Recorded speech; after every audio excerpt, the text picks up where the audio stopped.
మంత్రి రోజాకి నగరి టికెట్ దక్కుతుందా? అందులో ఆమెకు టికెట్ రాదనే ప్రచారాలు చేస్తున్నారు. అది నిజమవుతున్నాయా? టికెట్ వచ్చినా రాకున్నా జగన్ వెంటే ఉంటానన్న ఆమె మాటలు ఏ విధంగా తీసుకోవాలి? నగరితో పాటుగా రాష్ట్ర వ్యాప్తంగా రోజా టికెట్ విషయంలో ఎందుకు ఇలాంటి ప్రచారం మొదలైంది? అసలు రోజా పొలిటికల్ ఫ్యూచర్ ఎలా ఉండబోతోంది చూద్దాం.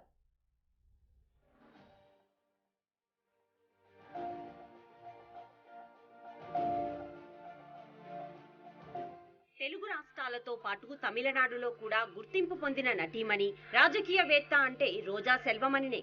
తెలుగుదేశం పార్టీతో రాజకీయ అరంగేట్రం చేసి రాజకీయ పాఠాలు నేర్చుకున్న తర్వాత అక్కడ ఎదుగుదల లేదని భావించారు. 2009 ఎన్నికలలో చంద్రగిరిలో ఓటమి పాలైన తర్వాత కాంగ్రెస్ పార్టీలో చేరాలని ప్రయత్నించింది. అంతా అయిపోయిందనుకున్న దశలో వైఎస్ మరణంతో తిరిగి వైసీపీ స్థాపించాక అందులో చేరారు. అప్పటి నుంచి జగన్ కు పార్టీకి మౌత్ పీస్ గా మారిపోయారు. దీంతో పాటు ప్రత్యర్థులను వెనక ముందు చూడకుండా చీల్చి చెండాడడం కూడా ఆమె నైజం. దీంతో పలుసార్లు వివాదాల్లో చిక్కుకుంది. ఒక్కోసారి ఆమె విమర్శలు ఆమెకే బూమరాంగ్ గా మారిపోయిన పరిస్థితి.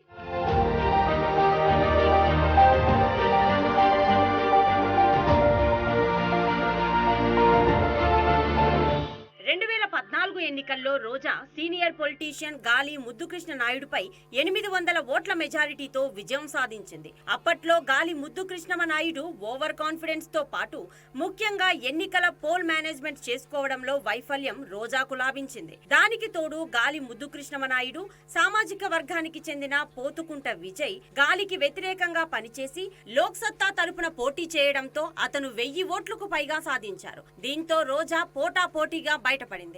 ఈ సమయంలో పార్టీలోని వైసీపీలోని అన్ని గ్రూపులు ఆమెకు కలిసికట్టుగా పనిచేశాయి.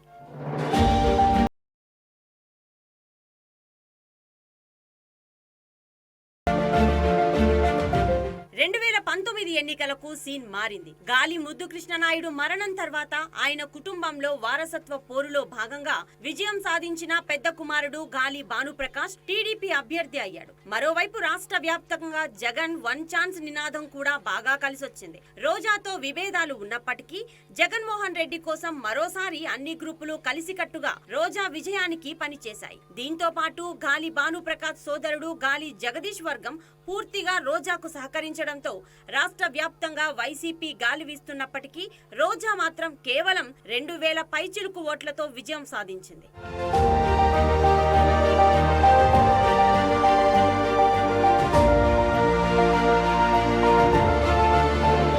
నియోజకవర్గంలో రోజాకు వ్యతిరేకంగా ప్రతి మండలంలోని ఓ బలమైన నాయకుడు తయారయ్యాడు. శ్రీశైలం ధర్మకర్తల మండలి చైర్మన్ చక్రపాణి రెడ్డి నిండ్ర మండలం నుంచి వ్యతిరేకిస్తుండగా పనిచేస్తున్నారు. వడమాలపేట నుంచి జెడ్పీటీసీ సురేష్ రెడ్డి, పుత్తూరు నుంచి అమ్ములు, నగరి నుంచి Ediga corporation chairman KJ Kumar, మాజీ మున్సిపల్ చైర్మన్ శాంతి దంపతులు, విజయపురం మండలం నుంచి లక్ష్మీపతిరాజు అసమ్మతి గ్రూపులకు నాయకత్వం వహిస్తున్నారు. వారికి మంత్రి పెద్దిరెడ్డి ఆశీస్సులు కూడా ఉండడంతో రోజా నియోజకవర్గంలో ఇబ్బందికరమైన పరిస్థితులు ఎదుర్కొంటున్నారు. తిరుమలలో ప్రతిసారి రాజకీయ వ్యాఖ్యలు చేయడంతో ఆమె ఇమేజ్ ను కొంత డ్యామేజ్ చేశాయి. మొత్తం మీద ఒక్కసారి ఆమె మాటలు ఆమెకు శత్రువుగా మారుతున్నాయి. నియోజకవర్గంలో రోజా వ్యవహార శైలి కూడా ఆమె వ్యతిరేక వర్గాన్ని మరింత పేట్రేగిపోవడానికి అవకాశం కల్పించింది. నియోజకవర్గంలో పెద్ద ఎత్తున ఇసుక మట్టి దందా కొనసాగుతుందంటూ ఆరోపణలు రావడం, పలుచోట్ల గ్రామస్తులు సైతం ఇసుక రవాణాను అడ్డుకోవడం కూడా జరిగింది.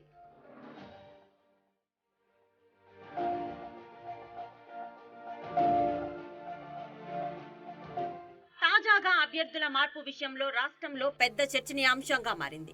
రోజాకు ఈసారి టికెట్ గల్లంతు అంటూ అటు జనసేనతో పాటు టీడీపీ సేనలు సోషల్ మీడియాలో పెద్ద ఎత్తున ప్రచారాన్ని మొదలుపెట్టాయి. అయితే ప్రచారం మొదలుపెట్టింది ప్రతిపక్షం అయితే అధికార పార్టీకి చెందిన స్థానిక నాయకులు దాన్ని మరింత విస్తృతంగా వైరల్ చేస్తున్నారు. మరోవైపు రోజా సైతం మీడియా సమావేశంలో ఈ విషయం గురించి చెప్తోంది. సీఎం అమలు చేస్తున్న అన్ని కార్యక్రమాల్లో తాను ముందు ఉన్నానంటూ చెబుతూ తనకు టికెట్ రాదని కొంతమంది ప్రచారం చేస్తుండడం వారి సునకానందం అంటూనే టికెట్ వచ్చినా రాకపోయినా తాను జగనన్న సైనికురాలు అని ముక్తాయిస్తోంది. అయితే ఇక్కడ ఆమె మాటల్లో ఆంతర్యం ఏమిటి అని అందరూ చెవులు కొరుక్కుంటున్నారు. మరోవైపు ఆమె పార్టీలో వ్యతిరేక వర్గం మాత్రం ఇదే అదును అంటూ పెద్ద ఎత్తున ఆమెకు వ్యతిరేకంగా అన్ని స్థాయిలలో ప్రచారం మొదలుపెట్టింది.